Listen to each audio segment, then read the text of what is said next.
Hello friend, स्वागत है आपका डीवाई एकेडमी पर। मैं दिगंबर सिंह आपके लिए लेकर आया हूं छठे सेमेस्टर का आपका एक कोर्स सब्जेक्ट है design of steel structure. Design of steel structure में आप पढ़ोगे जो आपका इंजीनियरिंग जो स्ट्रक्चर आपका बना है वो स्टील का बना हुआ है। जब जो आपका स्टील का बना हुआ है तो उसमें आपका कनेक्शन हो गया, उसका डिज़ाइन हो गया, ये सब आप उसके बारे में पढ़ोगे। बेसिकली हम आपको इसमें थोड़ा रिकॉल करा रहे हैं। आपने पढ़ा होगा इसमें जो आपका स्ट्रक्चर होता है, जो आपका इंजीनियरिंग स्ट्रक्चर है, जो संरचनाओं को जो निर्माण होता है वो आपका स्टील का, कंक्रीट का या लकड़ी का बना हुआ होगा। तो आपको जब इस मटेरियल से आप कोई स्ट्रक्चर बना रहे हो तो आपको पता होना चाहिए कि उसका इसमें स्ट्रेंथ कितनी है, उस मटेरियल की, उसकी प्रॉपर्टी क्या है और उसका बिहेवियर कैसा है। तो इन सब को जानने के लिए आपने इसमें पढ़ा था पहले पिछले सेमेस्टर में मैकेनिक्स में। आपका कोई लोड आ रहा है, वो किस तरह का लोड है, एक प्लेनर है या दूसरे 2-3 प्लेनों पे लगा हुआ है। और उसमें आपने पढ़ा था कि उसका जो एक्शन ऑफ लाइन है फोर्स का, कहाँ से होकर के जा रहा है, उसका बिहेवियर कैसा है। और स्ट्रेंथ ऑफ मटेरियल में आपने पढ़ा था कि आपकी उस मटेरियल की प्रॉपर्टी कैसी है, उस मटेरियल की आपकी स्ट्रेंथ कैसी है। ये सब आपने पिछले सेमेस्टर में पढ़ा है स्ट्रेंथ ऑफ मटेरियल और मैकेनिक्स में। अब हम आपसे बात करें मैकेनिक्स में। मैकेनिक्स में आपने पढ़ा था एक समतलीय बल।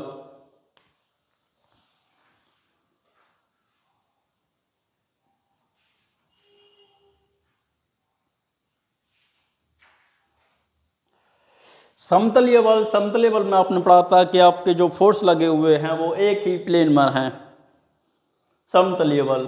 और आपने पढ़ा होगा इसमें संगामी बल। संगामी बल क्या होते हैं? संगामी बल वो बल हैं जो एक ही पॉइंट, इनका लाइन ऑफ एक्शन, जो आपका फोर्स है वो एक ही पॉइंट पर आकर के मिल रहा हो, वो आपका संगामी बल हो गया।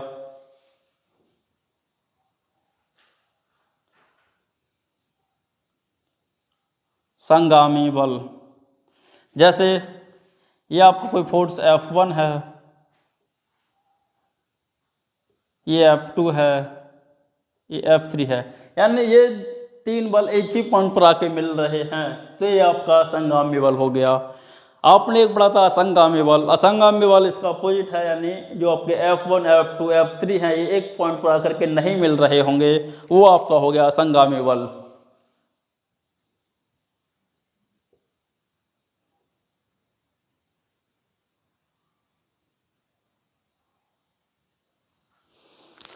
आपने पढ़ा होगा एक समांतर बल। समांतर बल क्या है? जो आपके बल हैं F1, F2, F3, ये एक दूसरे के आपस में समांतर हैं, यानी ये फोर्स कभी एक दूसरे को इंटरसेक्ट नहीं करेंगे, ये आपके समांतर बल हो गए।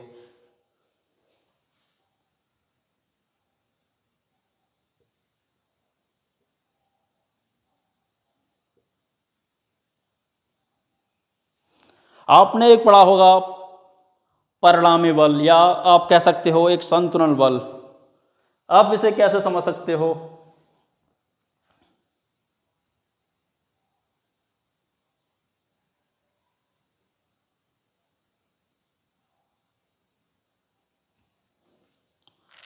परिणामी बल को आप कैसे समझ सकते हो? देखो, हम आपको समझाने की कोशिश करते हैं।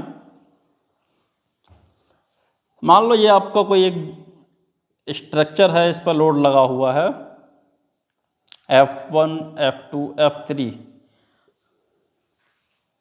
अब यही स्ट्रक्चर पर एक ऐसा लोड लगा हुआ हो F, जो ये तीनों मिलकर के जितना इसमें स्ट्रेस या जितना इसको जनरेट करते हैं, इतना इसमें इंटरनल रिएक्शंस जनरेट करवा पाते हैं, ये अकेला ऐसा लोड है जो इन F1, F2, F3 के बराबर इतना काम कर देता है। ये आपका क्या है? रिजल्टेंट है। जो इसकी F की जो वैल्यू होगी ये F1 और इनके बराबर होगी, ये आपने पढ़ा था। आपने इसमें एक पढ़ा होगा conditions of equilibrium. Conditions of equilibrium होती क्या हैं?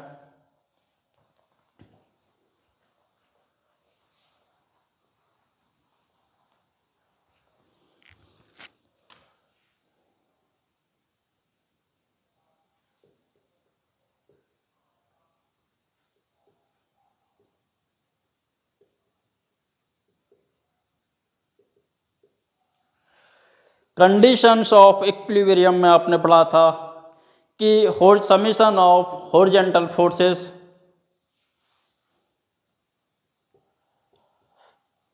Is equal to zero. एक आपने कंडीशन पढ़ा था summation of vertical force is equal to zero, summation of movement is equal to zero.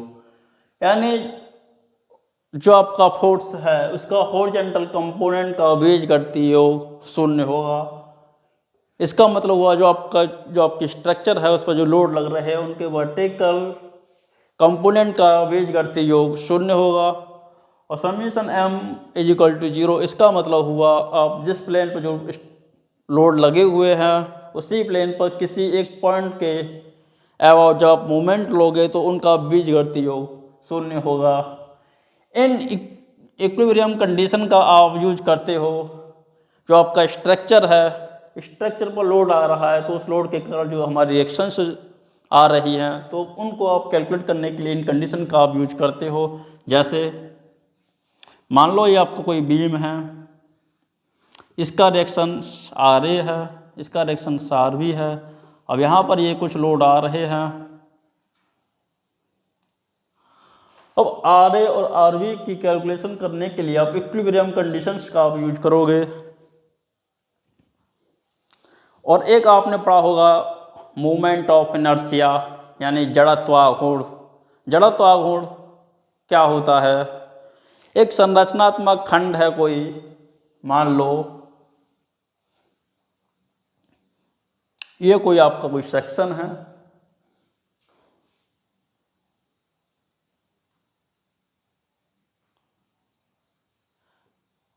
जड़त्व आघूर्ण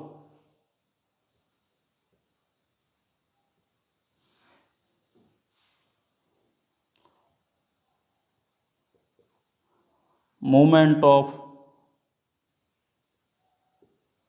इनर्शिया। तो आपका कोई एक सेक्शन है, मान लिया हमने, इसमें एक छोटा सा एक सेक्शन जिसका एरिया स्मॉल ए है। कोई जैसे आपने सेक्शन माना है तो इसका कहीं आपका सेंटर ऑफ ग्रेविटी होगा। ये भी आपने पढ़ा होगा, सेंटर ऑफ ग्रेविटी निकालोगे कैसे। मान लो इसका सेंटर ऑफ ग्रेविटी यहाँ से पास हो रहा है तो इस एरिया का इस एक्सेस के प्रति जो रोटेट करेगा तो इससे आप कैसे लिखोगे, डेल्टा ए यानी जो स्मॉल एरिया और इन दोनों के बीच की दूरी मान लो ये बाई है, इसका स्क्वायर यानी स्मॉल एरिया और न्यूट्रल जो एक्सेस है सेंटर से जो पास हो रही है वहाँ से जो आपने एक स्ट्रिप माना है जिसका एरिया स्मॉल ए है, उन दोनों के बीच की दूरी का वर्ग का गुणनफल, ये आपका मोमेंट ऑफ इनर्शिया कहलाता है। अगर आपको पूरी बॉडी का निकालना हो तो आप इसका समीशन मतलब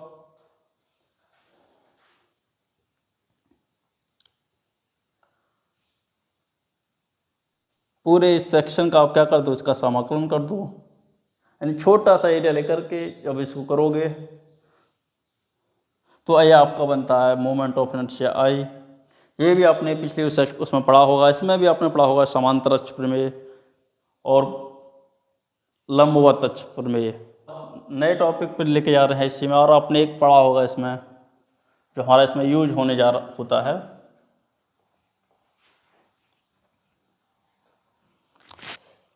इसमें आप पढ़ोगे बीम, जो हमारा एक सेक्शन है,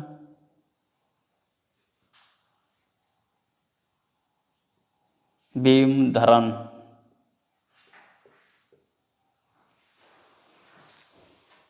अब बीम होती क्या है? ये एक स्ट्रक्चर का वो भाग है जिसके ये आपका स्ट्रक्चर, इसकी जो एक्सिस होगी वो ये कोई एक्सिस है, ये आपका लॉन्गिट्यूडनल एक्सिस है। जो इस पर लोड आएगा, इस लॉन्गिट्यूडनल एक्सिस के परपेंडिकुलर जो लोड आएगा,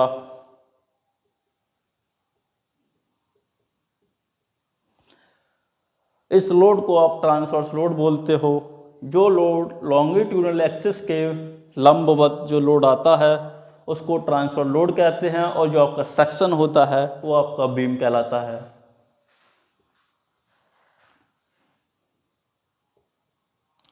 अब बीम के बारे में आप अंदर जाओगे तो बीम सेक्शन के हिसाब से भी इसको बांटा गया है। अब सेक्शन के हिसाब से कैसा बीम हो सकता है आपका, एक रेक्टेंगुलर बीम हो गया, यह आपका क्रॉस सेक्शन है। अब जब आप इस बीम को इधर से देखोगे तो आपका सेक्शन ऐसे भी हो सकता है, आपका सेक्शन सर्कुलर भी हो सकता है, आपका सेक्शन चैनल भी हो सकता है, आपका सेक्शन इस आई सेक्शन भी हो सकता है, आपका सेक्शन टी सेक्शन में भी हो सकता है, आपका जो सेक्शन है वो एल सेक्शन में भी हो सकता है।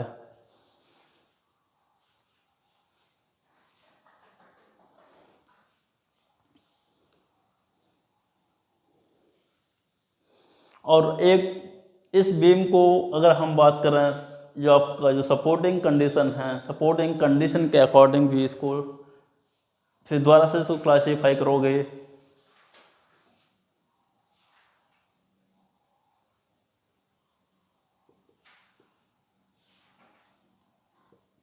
यानी सिरा की स्थिति की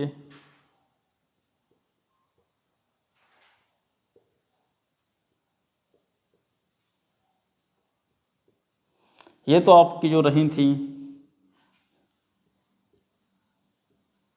जो इसका क्रॉस सेक्शन है उसकी शेप के अकॉर्डिंग रही थी। अब सिरा, सिरा मतलब ये आपका किस तरह से है, सिंपल सपोर्टेड है, कैंटिलीवर है, कैसा है। मान लो आपका ये सिंपल सपोर्टेड है,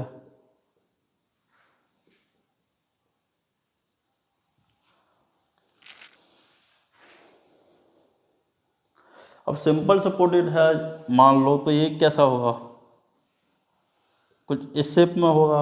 ये आपका बीम है, सिंपल सपोर्टेड है, हो सकता है आपका कैंटिलीवर हो,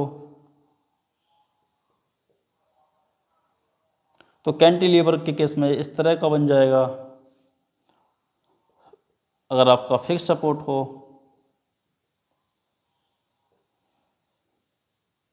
तो आपका बीम कुछ इस तरह से आ जाएगा। हो सकता है आपका ये ओवर हैंगिंग हो,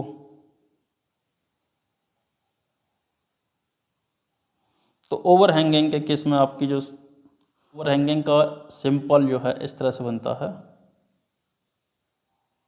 इसमें दो सपोर्ट होगी और बाहर वाला जो पोर्शन है ओवर हैंग होगा।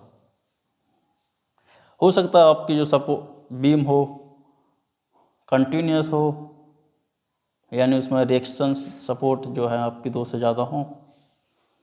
ये तो आपकी होगी सपोर्ट के हिसाब से आपका बीम। आप इसमें आप स्टील में पढ़ोगे कॉलम,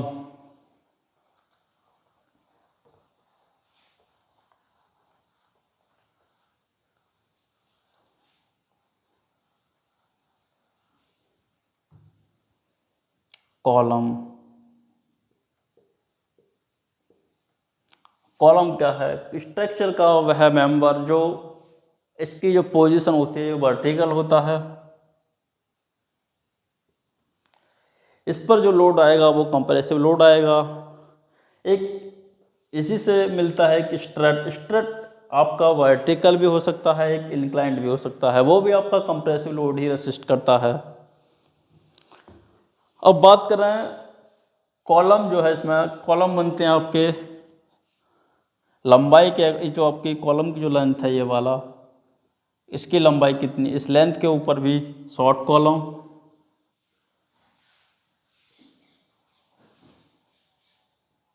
एक बनेगा आपका लॉन्ग कॉलम।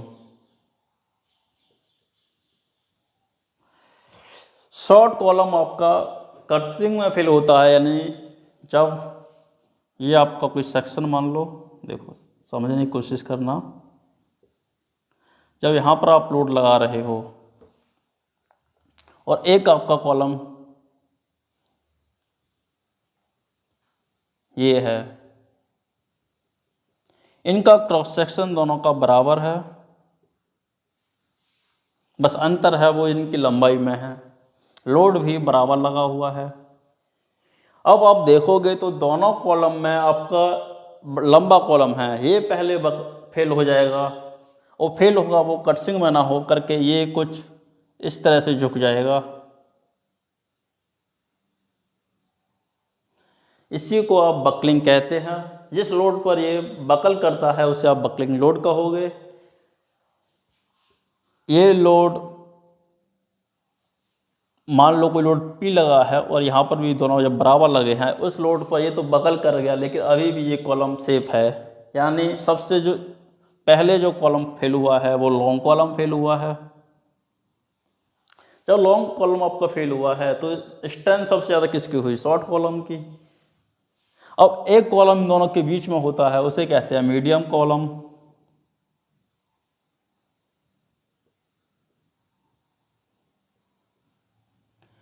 अब short column, long column, medium column, इनको डिफाइन किया जाता है स्लेंडरनेस रेशियो से। स्लेंडरनेस रेशियो हम आपको अगले वीडियो में आपको बताएंगे, जब डिटेल जब आप कॉलम पढ़ोगे तो स्लेंडरनेस रेशियो होता क्या है, इसकी स्लेंडरनेस रेशियो के अकॉर्डिंग इसकी स्ट्रेंथ कैसे वेरी करती है कॉलम की। और कॉलम में एक बनता है आपका जब इन कंडीशन है, इन जो आपका यहाँ पर यह आपका मान लो कॉलम है,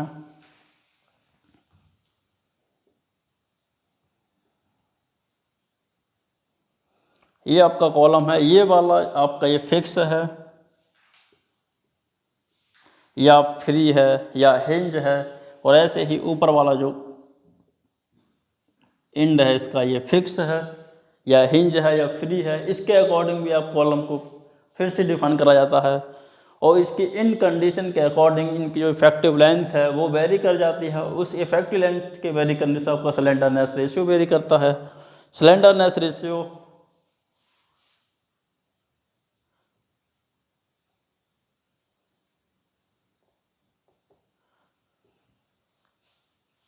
डायरेक्टली प्रोपोर्शनल होता है इफेक्टिव लेंथ के।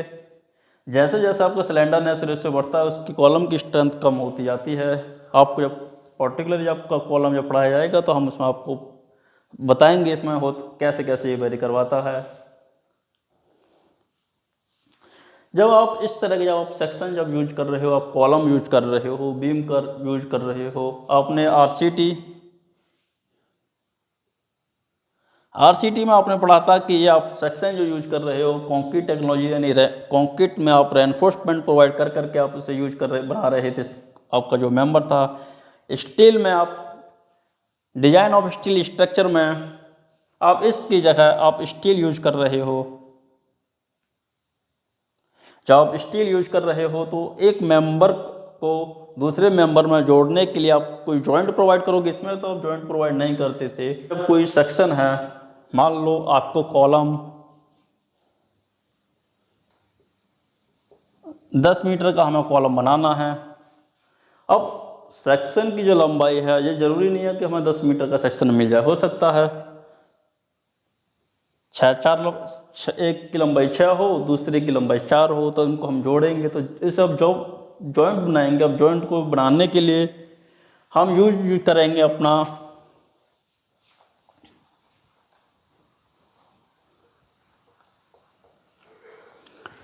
यानी स्टील स्ट्रक्चर में हम बात कह सकते हैं कि दो मेंबर को जोड़ने के लिए जो कनेक्शन आप लगाओगे उस कनेक्शन को बनाने के लिए आप